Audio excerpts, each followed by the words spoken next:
Let's start our next topic, that is the fertilization. So what is the fertilization? Fertilization is a process in which the fusion of male and female gametes means sperm and ovum.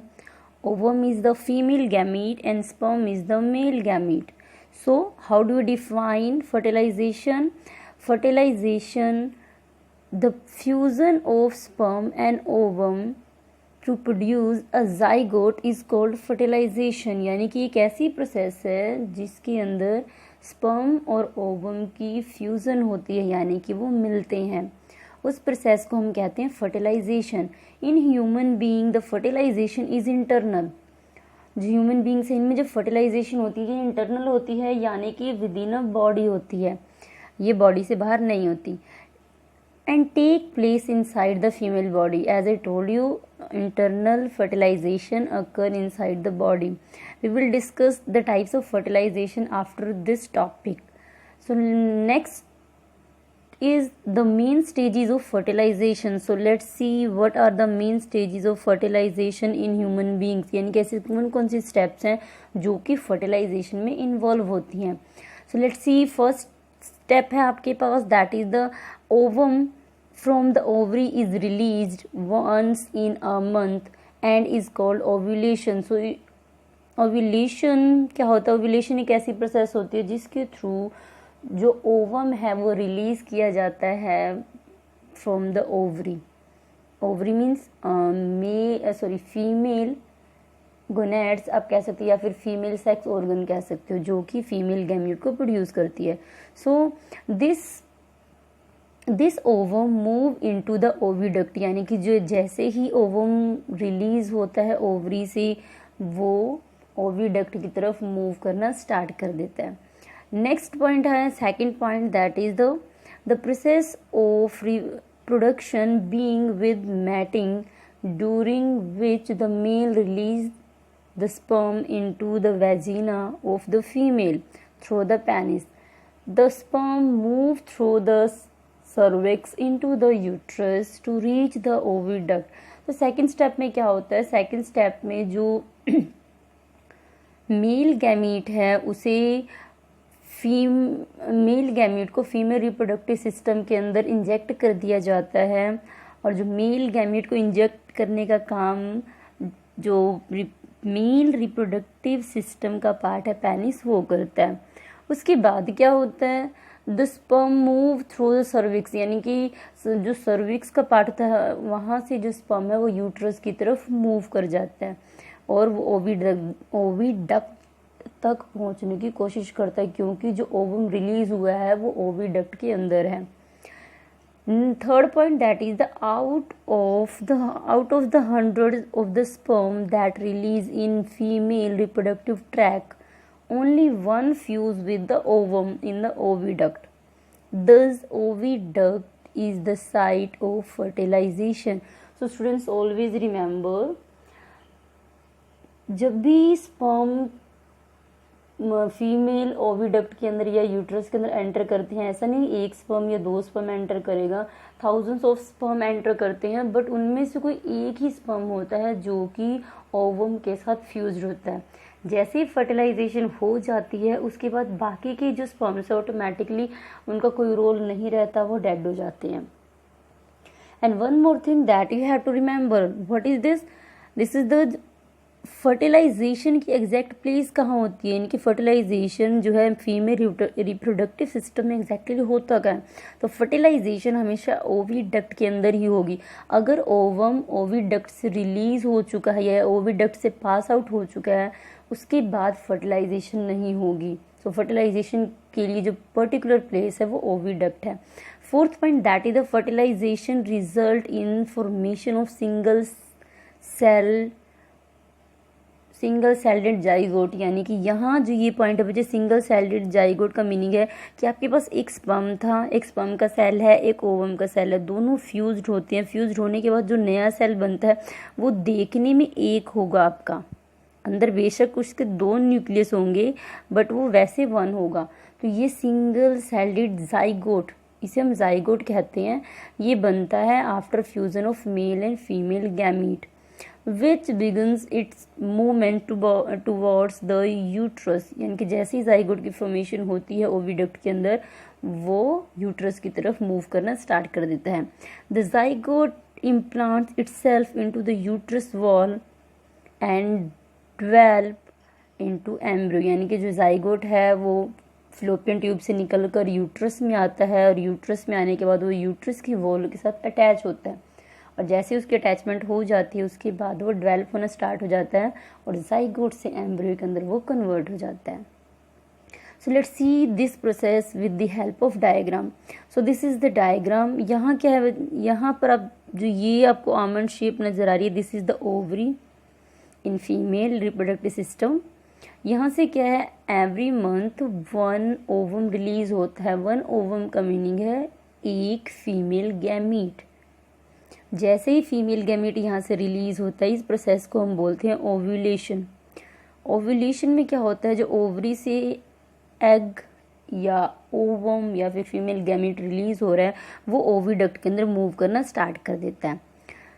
जैसे ही ये oviduct के अंदर enter करता है, अगर यहाँ पर sperm की अवेलेबिलिटी है, यानी कि अगर यहाँ स्पर्म प्रेजेंट है, तो उससे क्या होगा, जो एग है और जो स्पर्म है, ये आपको यहाँ दिखाई दे रही है स्पर्म्स है, तो ये आपस में फ्यूज्ड होंगे, इनमें मैटिंग होगी, ये मिलेंगे और जैसे इनमें फ्यूज़न होगी जो नया सेल बनेगा उसे हम बोलेंगे जाइगोट। जाइगोट जो होगा वो सिंगल सेल्ड स्ट्रक्चर होगी। आफ्टर दैट क्या है, जैसे ही जाइगोट की फॉर्मेशन होगी जो सेल है वो डिवाइड होना स्टार्ट हो जाएंगे। यानी कि अगर ये आपका जाइगोट है, इसमें एक न्यूक्लियस फीमेल गैमीट का है, एक मेल गैमीट का है, इनकी फ्यूज़न होगी। फ्यूज़न होने के बाद क्या है कि सिंगल सेल स्ट्रक्चर बन जाएगी और जो आपका जाइगोट है, जाइगोट सेल क्या करेगा, डिवाइड होना स्टार्ट कर देगा। एक सेल से ये 2 सेल्स में डिवाइड होगा, 2 सेल्स से 4, 4 to 8, 8 to 16 से ये डिवाइड होना स्टार्ट हो जाएगा। और जब तक ये यूट्रस तक पहुँचेगा, यानी कि यूट्रस तक आने से पहले जो इसके अंदर काफ़ी सारे सेल्स डेवलप हो जाएंगे और डेवलपमेंट होने के बाद जो ये स्ट्रक्चर हमें मिल रही है, ये स्ट्रक्चर यूट्रस की जो वॉल है इसके साथ कहीं पर भी वो अटैच हो सकती है और जैसे ही इसकी अटैचमेंट यूट्रस के साथ होगी, ये जो स्ट्रक्चर है ये ऑटोमेटिकली डेवलप होना स्टार्ट हो जाएगा। So one thing that we have to keep in your mind, male and female gamete fused and form zygote, and zygote convert, or you can say zygote transform into embryo, and embryo, that this is the developing embryo implant, or you can say attach with the uterus wall। जैसे uterus wall के साथ ये developing embryo attach होगा, इसमें इसकी जो development है या इसे जितनी भी न्यूट्रिशन वैल्यूज़ हैं, इसकी जो भी इसकी न्यूट्रिशन रिक्वायरमेंट है वो सभी वो यूट्रस की वॉल से लेगा और ये धीरे धीरे जो ये डेवलपिंग एम्ब्रियो है ये फोइटस के अंदर कन्वर्ट हो जाएगा। जो फोइटस है, हमें पता है जो फोइटस है वो अनबोर्न बेबी चाइल्ड के अंदर कन्वर्ट हो जाता है। So this is the process of fertilisation as well as the embedding of the developing embryo. Next topic is development of embryo. We have studied about the fertilization. Now we are going to read out the development of embryo, how embryo develop from the zygote. Sperm और ovum की fusion से जो हमें नया cell मिलता है उसे हम जाइगोट कहते हैं और जाइगोट एम्ब्रियो में कन्वर्ट होता है और जो एम्ब्रियो है वो डेवलप होने के बाद फोइटस यानी कि अनबॉर्न बेबी के अंदर चेंज होता है। So let's see how embryo develop. The fertilized egg or zygote undergo many cell division to form a ball of cells.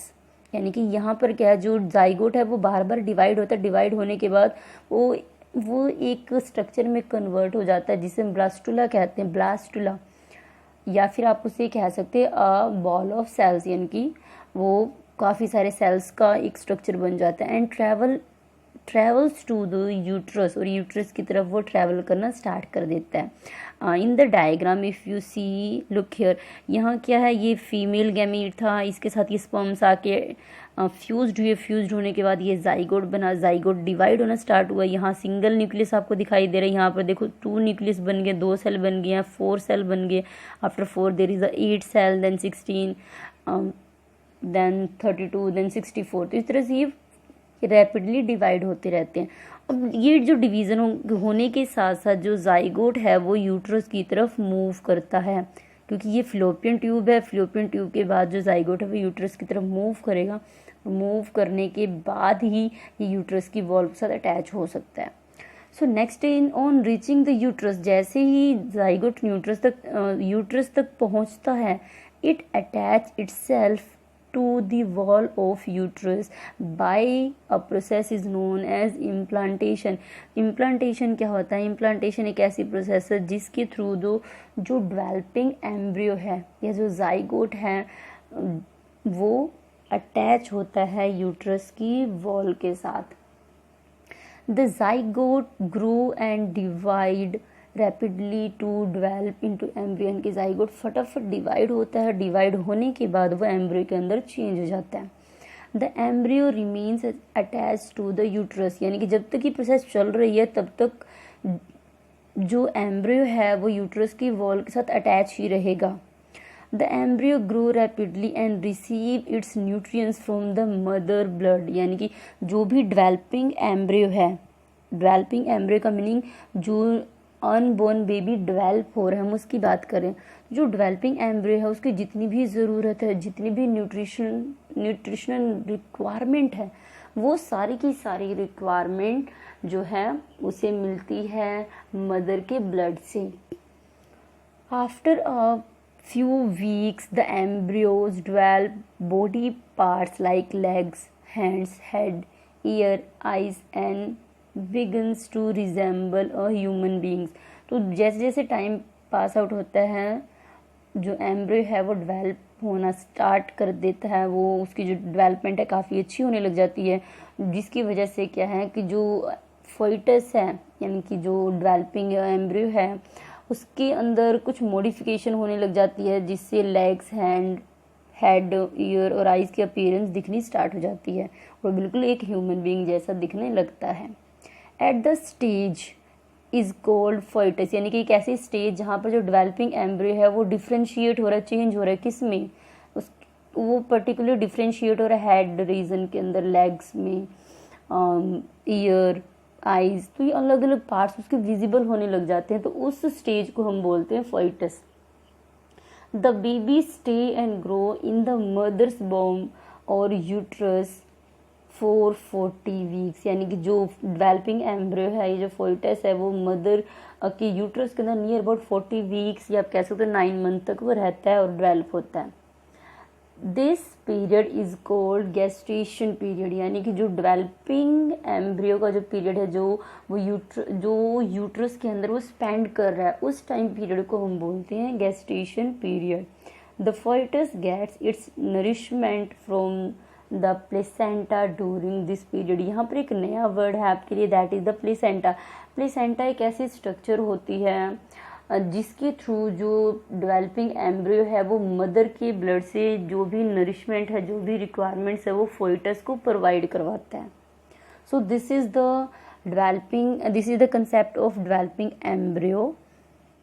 When the baby is fully formed, the mother gives birth to the baby. The birth of the baby is called parturition, यानी कि एक ऐसी process जिसके through जो mother होती है वो बच्चे को बर्थ देती है, जन्म देती है, उस प्रोसेस को हम बोलते हैं पार्टुरेशन, या फिर हम इसे कॉमन लैंग्वेज में डिलीवरी भी कहते हैं। So they have given you one diagram, this is the diagram of baby inside the womb और you can see inside the uterus. यहाँ ये डेवलपिंग बेबी है, यानी कि अभी ये डेवलप हो रहा है, इसकी जो भी रिक्वायरमेंट्स आपको ये स्ट्रक्चर दिखाई दे रही है, this is the embryo, this is the placenta. इस प्लेसेंटा की हेल्प से ही जो बेबी है उसकी जो भी रिक्वायरमेंट्स हैं, जो भी न्यूट्रिशनल रिक्वायरमेंट्स हैं वो गेन करता है। Next thing they have mentioned here, that is about the gestation period. In human beings there are gestation period near about 9 months, but longest gestation period is carried out by the elephant. जो elephant है उसका सबसे लंबा gestation period रहता है, that is 22 months, near about 2 years. Next one, that is the fertilization. So we have already studied about the fertilization as well as the steps involved in the fertilization. And next one, that is the types of fertilization. So there is the 2 types of fertilization. First one, that is the internal fertilization, and second one, that is the external fertilization. So let's see what is the internal fertilization. So in internal fertilization, the process of fertilization that occur inside the female body is called internal fertilization. It means internal fertilization एक ऐसी process होती है जिसमें जो fertilisation है वो female body के अंदर होती है. Next one, that is this is seen in reptiles. ये एग्जांपल्स हैं आपके पास कि जो इंटरनल फर्टिलाइजेशन है वो किस किस के अंदर आप देख सकते हैं, कौन कौन से ऑर्गेनिज्म में विजिबल है या कौन कौन से ऑर्गेनिज्म के अंदर जो फर्टिलाइजेशन होती है वो इंटरनल होती है. सो रेप्टाइल्स यानी कि जो भी रेंग कर चलती हैं ऑर्गेनिजम्स, रेप्टाइल्स, लिजर्ड्स हैं, स्नेक हैं, तो ये रेप्टाइल्स के अंदर आते हैं. Birds, mammals as well as humans, and definitely one more exception case, that is the blue whale. blue whale के अंदर भी जो फर्टिलाइजेशन होती है वो इंटरनल रहती है. In these animals the number of gametes produced is less as there are more chances of fertilization. तो जिनमें इंटरनल फर्टिलाइजेशन होती है उन ऑर्गेनिजम्स के अंदर जो गैमीट का नंबर होता है वो कम होता है, क्योंकि इनके अंदर जो फर्टिलाइजेशन के चांसेस होते हैं वो बहुत ज़्यादा रहते हैं. The sperm are deposit into the female body. जो स्पर्म है उसे फीमेल बॉडी के अंदर डिपॉजिट किया जाता है या फीमेल बॉडी के अंदर ट्रांसफ़र किया जाता है. They move towards the ovum to fertilise it. यानी कि जैसे ही स्पर्म्स को फीमेल बॉडी के अंदर इंजेक्ट किया जाता है, ट्रांसफ़र किया जाता है, जो स्पर्म है उनकी मूवमेंट ओवम की तरफ हो जाती है ताकि वो ओवम को फर्टिलाइज कर सकें एंड फॉर्म द ज़ाइगोट, और ज़ाइगोट बना सकें. The zygote develop into the embryo inside the female body. जो ज़ाइगोट है वो एम्ब्रियो में डेवलप होता है फीमेल बॉडी के अंदर. The females take care of the embryo thus ensuring its safety. Therefore there is a higher rate of survival of the embryo. यानी कि जैसे ही फर्टिलाइजेशन होती है, ज़ाइगोट बनता है, उसके बाद जो एम्ब्रियो डेवलप होता है वो फीमेल बॉडी के अंदर ही होता है, वो यूट्रस के अंदर ही जो एम्ब्रियो है वो डेवलप होता है. तो इसका बेनिफिट क्या होता है कि जो डेवलपिंग एम्ब्रियो है वो काफ़ी सेफ है, और जो एम्ब्रियो डेवलप कर रहा है उसकी सर्वाइव करने के चांसेस ज़्यादा रहते हैं. Next one, that is the internal fertilisation. So in internal fertilisation the process of fertilisation that occur outside of the body. यानी कि ऐसी फर्टिलाइजेशन की प्रोसेस जो बॉडी से बाहर होती हो उसे हम एक्सटर्नल फर्टिलाइजेशन कहते हैं. एक्सटर्नल फर्टिलाइजेशन आप देख सकते हो इन फिशेस, एम्फीबियंस. एम्फीबियंस मीन्स ऐसे ऑर्गेनिज्म जो कि पानी में भी रह सकते हैं और ज़मीन पर भी रह सकते हैं, उन्हें हम एम्फीबियंस कहते हैं. For example frog. और इन एक्वाटिक एनिमल, और बाकी के दूसरे जितने भी एक्वाटिक एनिमल्स हैं वो भी एक्सटर्नल फर्टिलाइजेशन के थ्रू ही रिप्रोड्यूस करते हैं. There is the exception, that is the blue whale. Blue whale के अंदर जो फर्टिलाइजेशन होती है वो इंटरनल होती है. Next one, that is the here both the male and female species produce 100 of the gametes and release them into the water body. External fertilisation में क्या है कि जो मेल और फीमेल स्पीशीज़ हैं वो बहुत ज़्यादा नंबर में गैमेट्स को प्रोड्यूस करती हैं, बनाती हैं और उन्हें वाटर के अंदर रिलीज़ कर देती है. The sperm have a small tail that aids them to swim freely in the water. जो स्पर्म की स्ट्रक्चर हमने स्टडी की थी तो हमने देखा था कि स्पर्म के पीछे एक टेल रीजन होता है. तो टेल रीजन हेल्प करता है स्पर्म को मूव करने में पानी के अंदर. हम एक्सटर्नल फर्टिलाइजेशन की बात कर रहे हैं, इंटरनल में भी ऐसा ही होता है कि जो टेल होती है वो मूवमेंट में हेल्प करती है, क्योंकि इंटरनल फर्टिलाइजेशन में जो स्पर्म होते हैं वो वेजिना के थ्रू यूट्रस को क्रॉस करते हुए फ्लोपियन ट्यूब तक जाते हैं। यहाँ भी जो स्पर्म हैं वो मूव करें वाटर बॉडी के अंदर। When these sperm encounter the eggs, जैसे ही वो एग्स के साथ अटैच होते हैं उनको फ्यूज कर देते हैं वो, and lead to formation of the zygote, और फ्यूजन के बाद जाइगोट की फॉर्मेशन हो जाती है। Next one that is the external fertilisation can be successfully only when the large number of gamete is produced by the organism. जो external fertilisation है वो तभी सक्सेसफुल है अगर मेल और फीमेल गैमीट लार्ज नंबर में प्रोड्यूस हो रहे हैं, क्योंकि अगर थोड़े नंबर में गैमीट्स प्रोड्यूस होंगे तो हो सकता है वो फर्टिलाइज ना हो, वो एक दूसरे से गैमीट मिले ही ना। फॉर एग्जांपल अगर सपोज करो आपके पास यहाँ में ये फीमेल गैमीट्स हैं और यहाँ पर मेल गैमीट रिलीज हो रहे हैं, अगर ये गैमीट यहाँ तक ट्रैवल ही ना कर पाए या किसी और डायरेक्शन में ट्रैवल कर जाएं तो फर्टिलाइजेशन हो ही नहीं पाएगी। इसी वजह से एक्सटर्नल फर्टिलाइजेशन में जो गैमीट्स का नंबर है वो ज़्यादा रहता है, चाहे वो मेल गैमीट है या भी वो फीमेल गैमीट है। But producing such large quantity of gamete required more energy, यानी कि जितनी ज़्यादा गैमीट्स की प्रोडक्शन ऑर्गेनिज्म करेगा उससे उतनी ही ज़्यादा एनर्जी चाहिए, उससे उतनी ही ज़्यादा न्यूट्रिशन चाहिए, which can be disadvantage for the animal, जो कि एक एनिमल के लिए हार्मफुल हो सकता है। Also there are chance that the gamete may not fertilise, और पॉसिबिलिटी है कि गैमीट फर्टिलाइज ना हो। Even if they are fertilise, अगर वो फर्टिलाइज हो भी जाते हैं तो जो एम्ब्रियो डेवलप हो रहा है वो पानी की वजह से या कई बार बहुत ज़्यादा तेज पानी आ जाता है जिसकी वजह से क्या है कि वो डैमेज हो सकता है, वो ख़राब हो सकता है और वो प्रॉपरली डेवलप ना हो। सेकेंड इसमें क्या पॉसिबिलिटी है, सेकेंडली कि जो प्रीडेटर्स होते हैं, इनके जो दूसरे ऑर्गेनिज्म हैं वो उन एग्स को डैमेज कर सकते हैं, उन एग को खा सकते हैं। प्रीडेटर्स जो कि दूसरे ऑर्गेनिजम्स को खा सकते हैं या फिर जो दूसरे ऑर्गेनिज्म है उनको ईट करते हैं या उन पर सर्वाइव करते हैं। तो पॉसिबिलिटीज़ है कि जो दूसरे ऑर्गेनिज्म है वो उन एग्स को या जो जाइगोट फर्टिलाइज हुआ है, जो एग फर्टिलाइज हुआ है उसको वो ख़त्म कर दें या फिर उसको वो खा सकते हैं।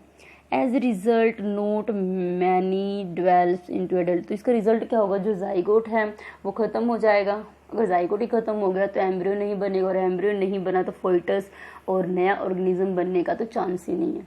सो ये थोड़े डिसएडवांटेज हैं इन एक्सटर्नल फर्टिलाइजेशंस के। नेक्स्ट वन द एडवांटेज, यानी कि इसके कुछ एडवांटेजेस भी हैं, वो कौन कौन से हैं। फर्स्ट है